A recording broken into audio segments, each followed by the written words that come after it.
Pedne live संपादक निवृत्ती शिरोडकर तुमच्या सेवेत तत्पर, अचूक आणि योग्य. जिथे विश्वास तिथेच नाव. पेडणे लाईव्ह निवृत्ती शिरोडकर. लाईव्ह अपडेट्स, योग्य माहिती आणि वेरेवर सेवा हेच आमचं वचन. पेडणे लाईव्ह निवृत्ती शिरोडकर. नाव भरोशाचा.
पणजी येथे पाठव कृष्णदास समाज लायब्ररी म्हणून आपण ओळखतो आणि त्याच्या अंतर्गत प्रत्येक तालुक्यामध्ये लायब्ररी आहे.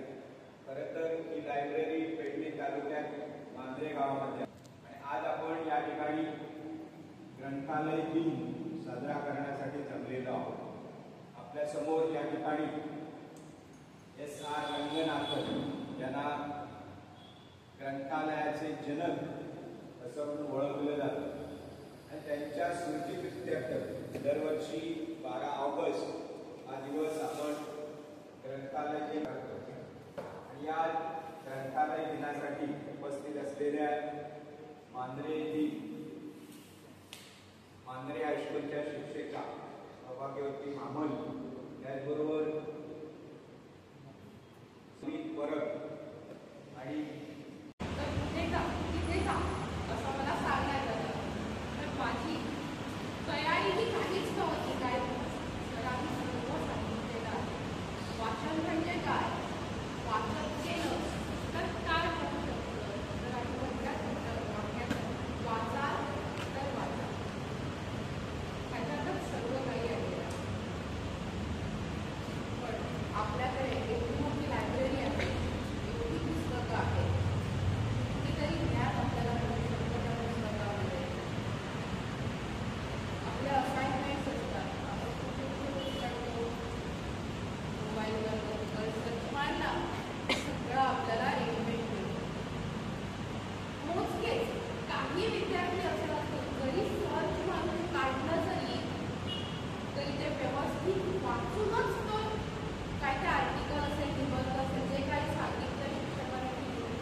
ग्रंथालयाचे जनक असं म्हणून ओळखलं जातं आणि त्यांच्या स्मृतिप्रित्यर्थ दरवर्षी 12 ऑगस्ट हा दिवस आपण ग्रंथालय दिन म्हणून साजरा करतो. आणि या ग्रंथालय दिनासाठी उपस्थित असलेल्या मांजरे येथील मांजरे हायस्कूलच्या शिक्षिका प्रभाग्यवती मामल, त्याचबरोबर सेक्रेटरी अमित परब आणि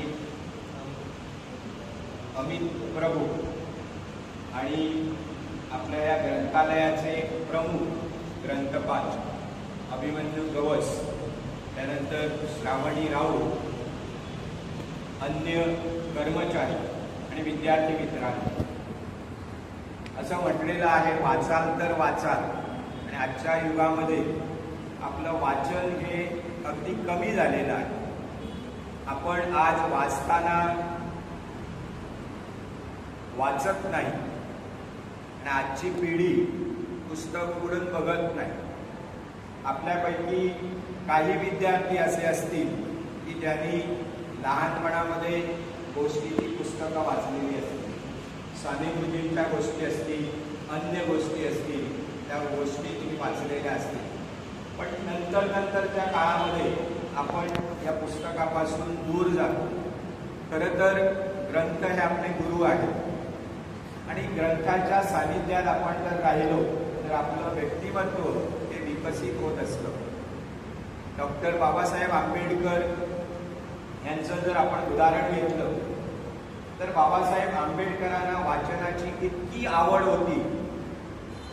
आपल्याला माहीत आहे बाबासाहेब आंबेडकर हे अगदी गरीब घराण्यामध्ये जन्माला आलेले. एक वेळचं जेवण त्यांना मिळत नव्हतं, पण त्यांचे वडील त्यांना पुस्तकं आणून द्यायचे.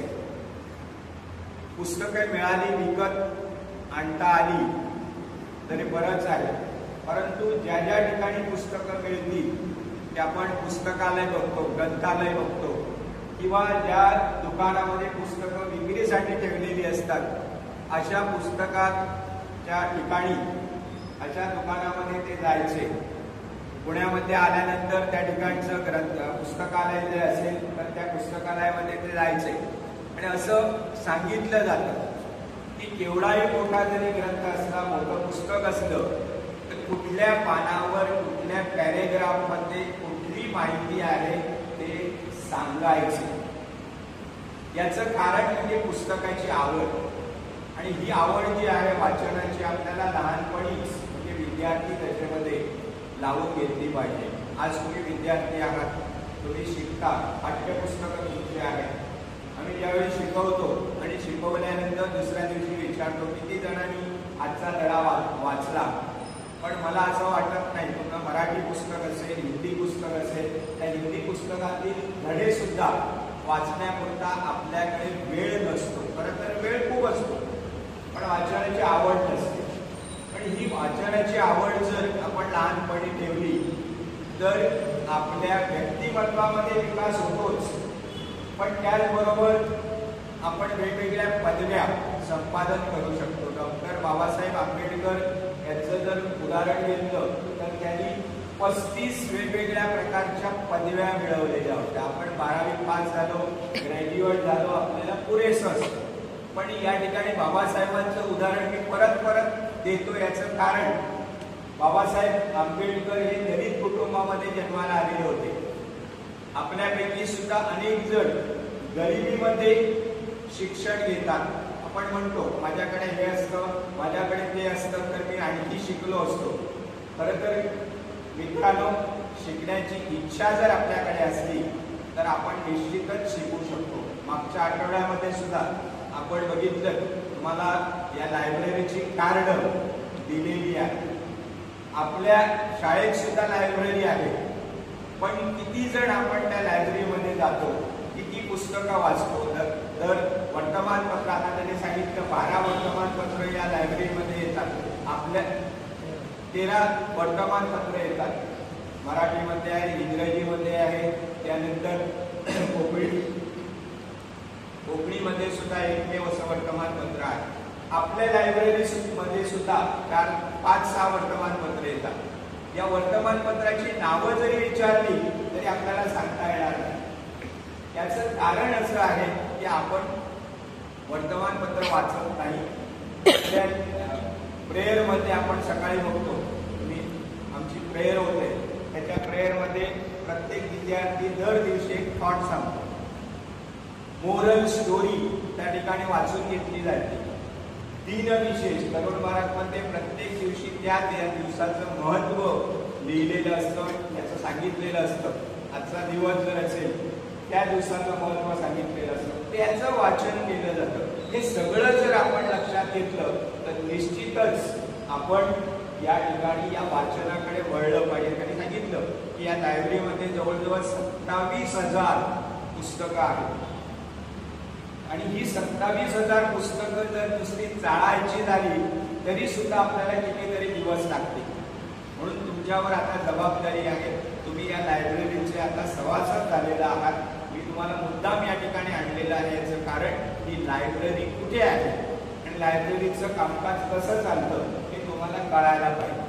आता तुम्ही प्रत्यक्ष या लायब्ररीमध्ये येऊ शकता, लायब्ररीमध्ये बसू शकता, या ठिकाणचे कर्मचारी तुम्हाला सहाय्य करतीलच। तुमची पुस्तकं सुद्धा, हिंदी विषय असेल, इंग्रजी विषय असेल, त्या विषयाची पुस्तकं असतील, त्या विषयाची गाईड्स असतील, ती सुद्धा या ठिकाणी उपलब्ध आहे। पुढच्या वर्षी 12वी मध्ये तुम्ही जाल, 12वीच्या दृष्टीनं जी महत्वाची पुस्तकं आहेत ती सुद्धा तुम्ही पुस्तकं वाचू शकता। खरं तर आज आपण आपल्या हातामध्ये मोबाईल आलेला आहे आणि असं म्हणतात मोबाईलमुळे वाचनाची आवड कमी झालेली आहे। मी असं म्हणत नाही, मोबाईल हा वाईट आहे, पण हातामध्ये सुद्धा मोबाईल जर बघितला तर जग आपल्या हातामध्ये आले, ज्याला आपण ई लायब्ररी म्हणतो। जगामध्ये असलेली लाखो पुस्तकं त्या ठिकाणी तुमच्या त्या मोबाईलवर तुम्हाला मिळू शकतात। तुम्ही जर इंटरनेटवर सर्च केलं, कुठलं पुस्तक पाहिजे, कुठली माहिती पाहिजे, ती माहिती तुम्हाला घर बसल्या तुमच्या त्या मोबाईलमध्ये मिळू शकते। तुम्ही जर ही पुस्तकं वाचलं, लायब्ररीमध्ये पुस्तकं वाचणं तुम्हाला शक्य नसेल, वर्तमानपत्र वाचणं शक्य नसेल, तुमच्या हातामध्ये मोबाईल आहे, त्या मोबाईलमध्ये असे ऍप्स आहेत, त्या ऍप्समध्ये हजारो पुस्तकं त्या ठिकाणी तुम्ही वाचू शकता। खरं तर दर दिवशी येणारे मेसेजेस आपण बघत असतो, मराठी भाषेमध्ये असतात, इंग्रजी भाषेमध्ये असतात, जे आपल्या ज्ञानामध्ये भर घालतात। तर असे मेसेजेस सुद्धा, अशी आर्टिकल्स सुद्धा आपण वाचू शकतो। आणि तुम्हाला जर ही आवड निर्माण झाली, त्या वर्तमानपत्रासाठी सुद्धा तुम्ही लिहू शकता। तुमच्या गावात असलेल्या समस्या असतील, तुम्हाला एखादी कविता येत असेल, ती कविता तुम्ही लिहू शकता, लेख लिहू शकता। तर वाचनाचे फायदे जर सांगायचे झाले तर खूप आहे, फक्त आपली इच्छा आहे।